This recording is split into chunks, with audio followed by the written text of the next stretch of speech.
여러분, 추석 연휴 잘 보내고 계십니까?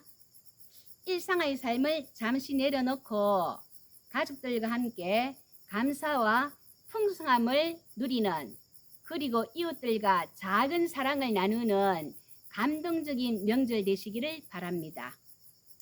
앞 영상에서 설령문자 해독에 따라 구약 성서에 나타나는 여러 생활상과 관습 사례, 이어서 상형문자 해독으로 성서 외의 자료에서 최초로 이스라엘 이름이 발견된 메르네타 습비와 출애굽 주전 13세기서를 살펴보았습니다.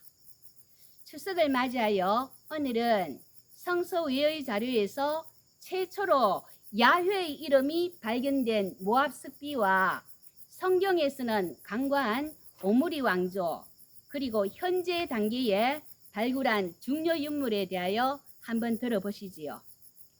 오태현 교수님의 성서 고고학 강의 노트와 김성 교수의 성서 고고학 이야기 책자를 참조하였습니다. 모압은 소돔과 고모라 멸망 후 아브라함의 조카 롯이 큰딸과의 사이에서 태어난 자손이 세운 국가입니다. 다윗의 정조모인 룻이 모압 여자입니다. 모압의 북쪽 경계 디본이라는 곳은 한때 오스만 투르크의 통치를 받다가 영국의 통치를 거쳐 독립하여 요르단에 속하게 된 곳으로 베두인족들이 지나다니고 있는 낙후된 지역입니다.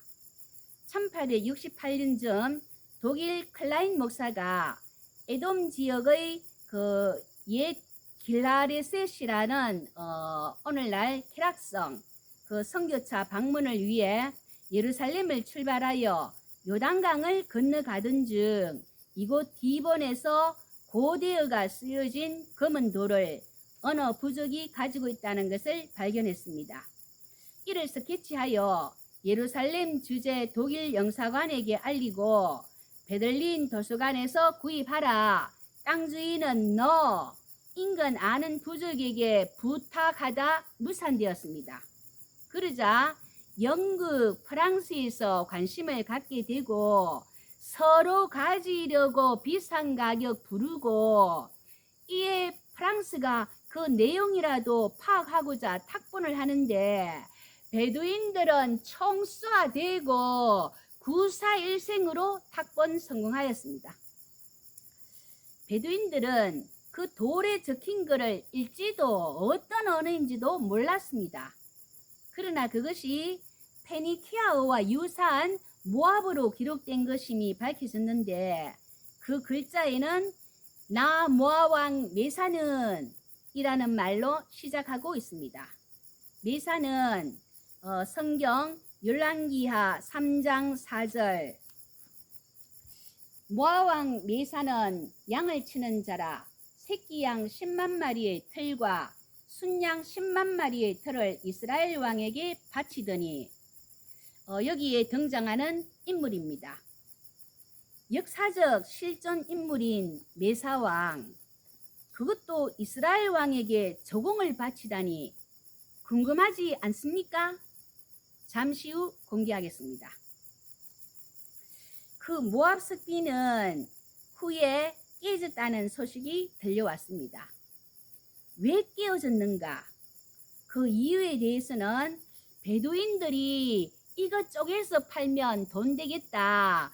하나는 프랑스에, 하나는 영국에, 하나는 독일에 그렇게 팔면은 돈 되지 않을까. 그런 비싼 가격을 받으려고 깼다는 설과, 겉으로 보아서는 이 그냥 돌덩이인데 이게 비쌀 이유가 없는데 이 속에 뭔가 중요한 것이 있지 않을까.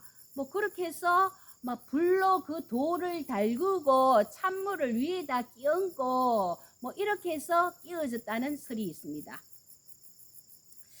어쨌든 깨진 조각들은 베두인 부족들이 나누어 가졌고, 이 소식을 들은 프랑스가 부족으로부터 이 돌들을 모았는데 안타깝게도 65%밖에 모으지 못했습니다. 수집한 돌들은 현재 프랑스 루브르 박물관에 수장되어 있습니다. 사건을 통해 모압 왕 메사의 성전 기록에 관한 것을 알 수 있었는데 그 내용은 다음과 같습니다. 나는 모압 왕 그모스의 아들 디본 사람 메사이다. 네 아버지는 모압을 30년 동안 다스렸고 나는 나의 아버지 디를 이어 다스렸다. 그모스가 자신의 땅에 진노하였기 때문에 이스라엘 왕 오므리는 여러 날 동안 모압을 낮추었다. 그리고 그의 아들 아합이 그를 계승하였고 또한 그도 나도 모압을 낮추겠노라고 말하였다. 나의 날들에 그는 이렇게 말했으나 나는 그와 그의 가문의 승리를 거두었고 이스라엘은 영원히 멸망하였다. 오므리는 머데바 온 땅을 점령하였었고 그의 날들과 그의 아들이 날 절반 동안인 40년에 걸쳐 거기에 머물렀으나 그모스는 나의 날들에 거기에 거하였다. 그리고 그모스는 내게 가서 이스라엘로부터 너보를 취하라고 말하였다. 그래서 나는 야밤에 가서 동이 털 때부터 정오까지 가서 취하였고 그리고 나는 거기로부터 야훼의 머를 취하여 그모스 앞에 끌어다 놓았다. 야훼 이름이 최초로 등장하는 고대 건동 문헌입니다. 이것은 이 내용은 열왕기하 3장 기록의 모압 버전이라고 볼 수 있습니다. 위 본문에 대하여 해석해 보면 첫째, 첫 부분에 나오는 그모스의 아들 모압 왕 메사는 열왕기하 3장에 나오는 메사와 동일 인물입니다. 그는 자신을 모압의 신의 이름인 그모스의 아들로 기록하고 있습니다. 둘째, 본문의 오므리와 아합은 모압을 낮추었다고 하는 바 모압 왕 메사는 양을 치는 자라 새끼 양 10만 마리의 털과 순양 10만 마리의 털을 이스라엘 왕에게 바치더니 모압은 오므리 아합 시대에 이스라엘에게 조공을 바쳤음을 알 수 있습니다. 또한 오므리가 모압의 머데바 온 땅을 점령하였다는 것으로 보아 오므리는 강력한 힘을 소유하고 있던 왕입니다. 셋째, 열왕기하 3장 5절 아합이 죽은 후에 모압 왕이 이스라엘 왕을 배반한지라. 아합이 죽자 모압이 이스라엘을 배반하였습니다. 이에 7절에 모압 왕이 나를 배반하였으니 함께 가서 모압을 치자. 그리하여 9절 이스라엘 왕 아합 아들 요람 왕과 유다 여호사밧 왕과 에돔 왕이 가더니 길을 둘러간 지 7일에 군사와 따라가는 가축을 먹일 물이 없는지라. 7일째에 이렇게 물이 떨어져서 위기를 맞게 됩니다. 그러자 11절 여호사밧이 이르되 선지자가 없느냐 엘리사가 있습니다. 12절 여호사밧이 이르되 여호와의 말씀이 그에게 있도다. 이렇게 세 왕은 엘리사에게로 갔고 16절 엘리사로부터 그가 이르되 여호와의 말씀이 이 골짜기에 개천을 많이 파라 하셨나이다. 20절 그 물이 에돔 쪽에서부터 흘러와 그 땅에 가득하였더라. 22절 아침에 모압 사람이 일찍 일어나서 해가 물에 비침으로 맞은편 물이 불고 피와 같음을 보고 23절 이는 피라 틀림없이 저 왕들이 싸워 서로 죽인 것이로다. 모압 사람들아 이제 노락하러 가자 하고 그 모압 왕은 그 붉게 비친 그 물을 보고 그 세 왕이 서로 싸워서 죽이고 그래서 흘린 피다. 이제 전쟁하러 가자. 그러나 웬걸 24절 이스라엘 진에 이르니 이스라엘 사람이 일어나 모압 사람을 쳐서 그들 앞에서 도망가게 하고 이스라엘이 일제히 진격합니다. 이스라엘 군에 밀려 25절 길하레셋의 돌들은 남기고 고대 모압의 수도 현 케락성인 길하레셋 거기에 모압이 이제 모압 왕이 포위되어 있습니다. 그러자 26절 모압 왕이 에돔 왕에게로 돌파하고자 했는데 실패합니다. 급기야 27절 이에 자기 왕위를 이어 왕이 될 맏아들을 데려와 성 위에서 번제를 드린지라. 이제는 눈에 보이는 거 없습니다. 자기 아들 세자를 번제로 드렸습니다. 크게 이스라엘에게 크게 경노함이 임하매 그들이 떠나 각기 고국으로 돌아갔더라. 즉 이스라엘은 승리하지 못했다는 것입니다. 이러한 성경 내용의 일치가 바로 디본에서 발견된 모압 석비에 나타나고 있습니다. 넷째, 모압 왕 메사 석비는 밝혀진 것들 중에서 야훼라는 이름이 최초로 등장한 고대 건동 문헌입니다. 이것은 대략 주전 850년경의 기록으로 고대 건동 문헌에 나온 야훼 이름 중 가장 오래된 것입니다. 높이 1.1m, 폭 0.6m의 메사 석비 18째 준에는 선명한 글씨로 야훼의 이름이 등장하는데 복원된 부분이 아닌 원래 석비 조각에 새겨져 있어서 더욱 신빙성이 있습니다. 한편 살만 에셀 3세의 블랙 오벨리스크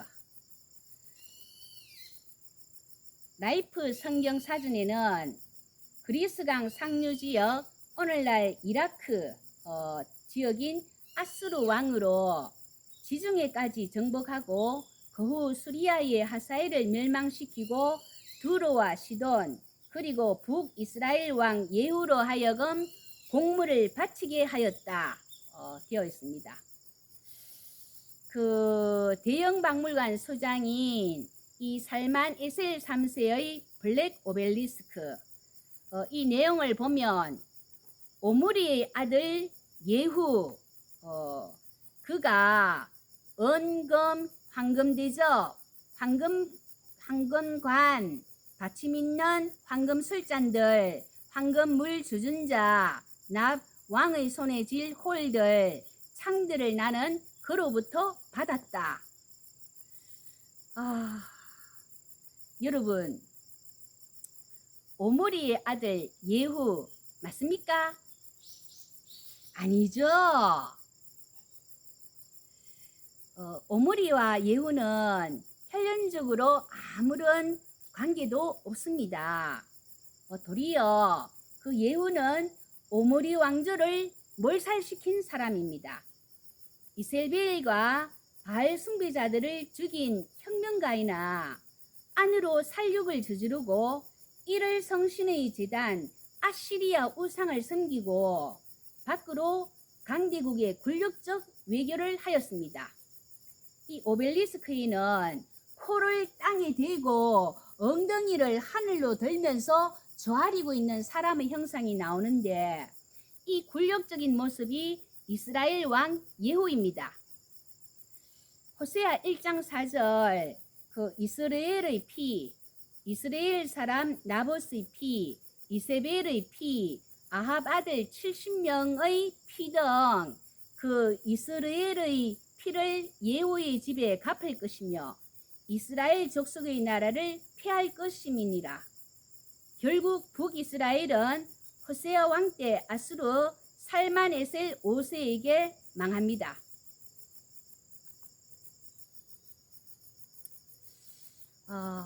어쨌든 이 오벨리스크는 다시 한번 오므리의 명성을 보여준다고 하겠습니다. 즉 고대 건동의 사람들은 오므리의 강력한 힘을 기억하고 있었고 오므리를 이스라엘의 대표적인 상징으로 여겼던 것입니다. 이스라엘 누구? 아, 오므리 아들 누구? 뭐 이런 식으로 이스라엘은 오므리 할 정도로 오므리의 명성을 보여주고 있다고 하겠습니다. 오므리 왕은 이스라엘 국가의 위세를 떨치고 국권을 튼튼히 하고 국제적인 긴장을 해소하고 평화를 추구한다는 미명 아래 주위 나라들과 정략 결혼으로 사돈관계를 맺는 등 고대 근동의 역사 가운데 빈번하게 거론되는 대단한 왕이었습니다. 국내적으로도 북왕국의 상징인 사마리아 성읍 구축으로 고대 팔레스타인에서는 탁월한 기술로 견줄 것이 없는 요새의 건축물 머깃도의 지하급수터널 막강한 병거와 450마리의 말을 수용하는 마곡간 등 부강한 나라를 다스리는 왕임에는 틀림이 없다 하겠습니다. 그런데 성경에 나오는 오므리 통치 기록은 열왕기상 16장 23절에서 28절 단지 6줄로 되어 있는데 사마리아로 수도를 옮긴 것과 느바스의 아들 여로보암의 죄를 떠나지 않은 것 정도밖에 없습니다. 김지영 교수의 구약개론 수업에서 신명기의 4가지 신학 첫 번째 신명기 6장 4절에서 5절 이스라엘아 들으라 우리 하나님 여호와는 오직 유일한 여호와이시니 너는 마음을 다하고 뜻을 다하고 힘을 다하여 내 하나님 여호와를 사랑하라. 유일신 강조입니다. 두 번째 신명기 12장 11절 너희는 너희의 하나님 여호와께서 자기 이름을 두시려고 택하실 그것으로 내가 명령하는 것을 모두 가지고 갈지니 중앙성소 강조입니다.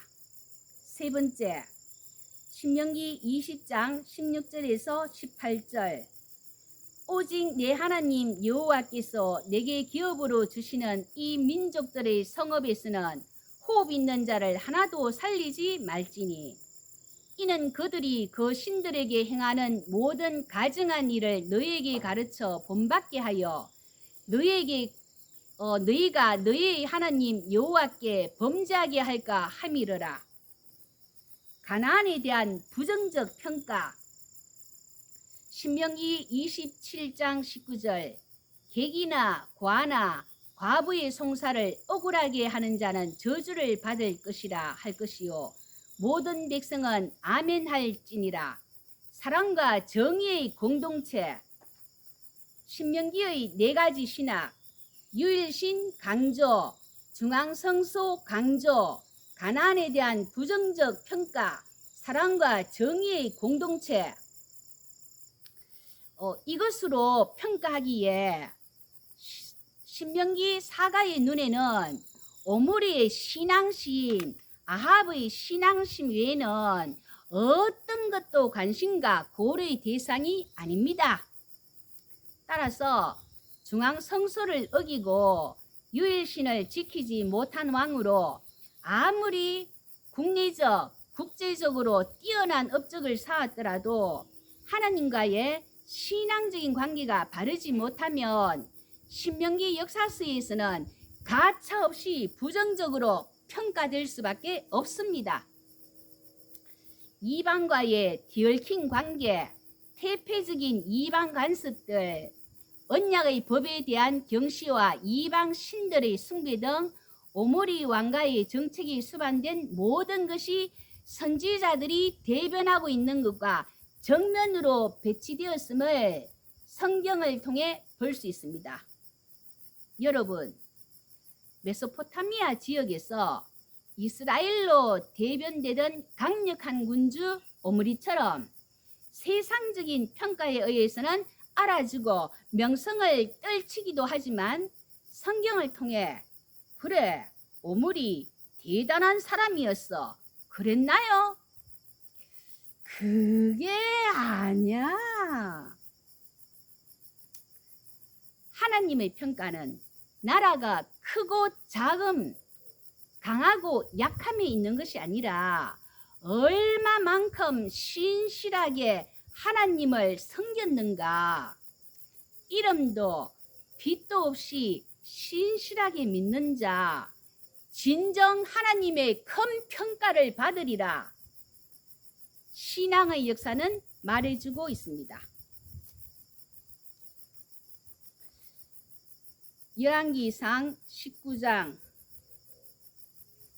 14절 그가 대답하되 내가 만군의 하나님 여호와께 열심히 유별하오니 이는 이스라엘 자손이 주의 언약을 버리고 주의 제단을 헐며 칼로 주의 선지자들을 죽였음이오며 오직 나만 남았거늘 그들이 내 생명을 찾아 빼앗으려 하나이다. 4절에 그 엘리야는 죽기를 원한다. 다 죽고 이제 나만 남았다. 무슨 소리? 18절 그러나 내가 이스라엘 가운데에 7,000명을 남기리니 다 바알에게 무릎을 꿇지 아니하고 다 바알에게 입맞추지 아니한 자니라.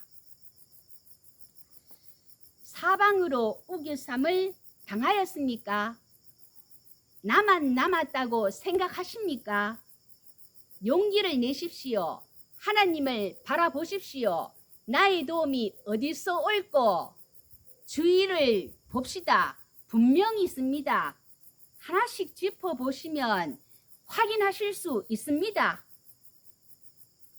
마지막으로 현재 단계에 발굴한 중요 유물입니다. 텔단 석비. 텔 들어보셨지요? 흑벽돌이 부식된 흙과 기초로 사용되었던 돌이 오랜 세월 동안 쌓인 언덕을 말합니다. 무너진 예트에 수북이 쌓인 돌과 흙더미를 치우지 않고 잔해를 평평하게 고른 다음 그 위에 새로운 건물을 짓는 그런 식입니다. 따라서 텔지청 연구를 통해서 그 토기로 연대를 추정하고 잿더미로 전쟁 등을 알 수 있습니다. 이스라엘의 수도 텔 아비브, 봄의 언덕을 뜻합니다.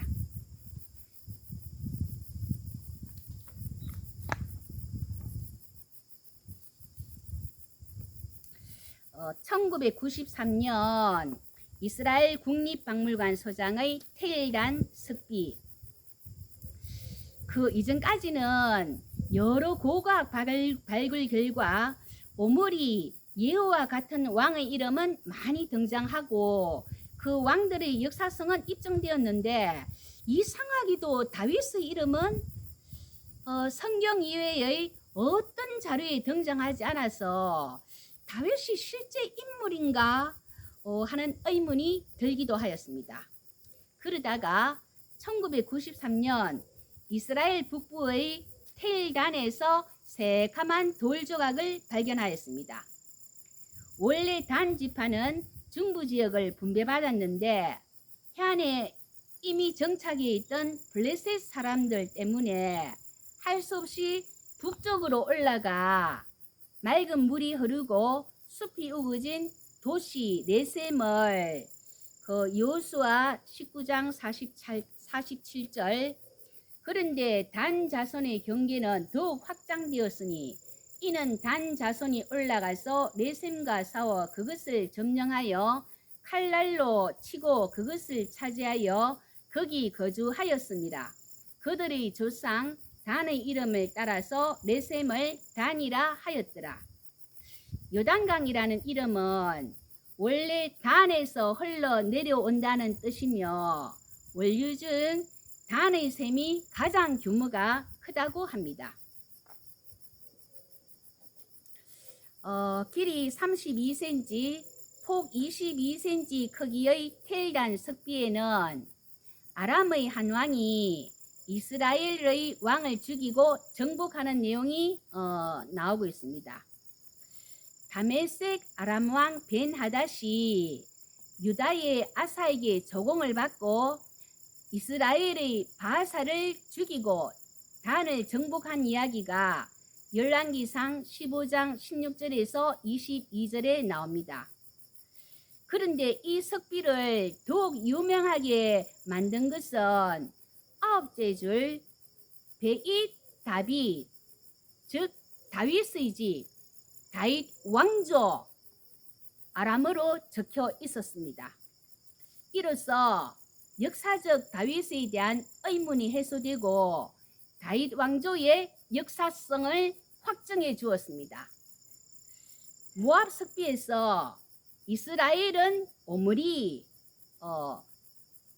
텔단의 석비에서 유다는 다윗, 이렇게 아람 왕까지도 통일 왕국을 건설했고 다메섹까지 진격했던 다윗의 위상과 업적을 충분히 인정했다고 볼 수 있습니다. 다음 2007년에 발굴한 헤롯 왕의 무덤입니다.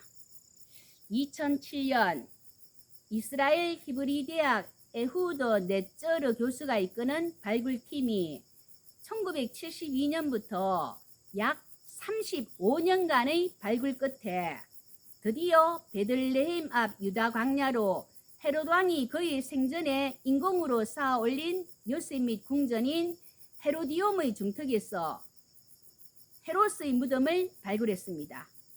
서기 1세기 역사가였던 요세푸스는 헤롯 왕이 장례식 후 그의 요새인 헤로디움에 묻혔다고 기록하고 있음에도 불구하고 역사의 미스터리로 남아 있었기 때문에 세계의 관심을 끌었습니다.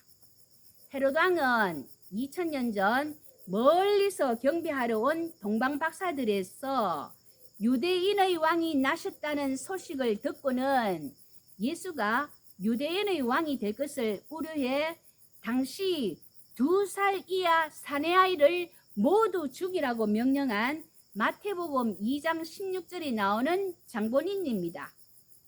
헤롯 왕이 중요한 것은 그가 바로 기독교 탄생 시기에 정치적으로 핵심에 있었던 인물로 그의 실존이 바로 기독교 탄생의 배경이 되기 때문입니다. 헤롯의 어머니는 원래 에돔의 이방 여인으로 그 헤롯 집안이 개종을 통해 유대인이 되었고 25세 때 로마 제국으로부터 유대인의 왕으로 임명되어 약 34년간 유대 땅을 다스린 왕입니다. 헤롯은 누군가 자기를 죽일 것이라는 강박증 때문에 부인, 장모, 처남, 아들들까지 죽였던 사람입니다. 그의 강박증은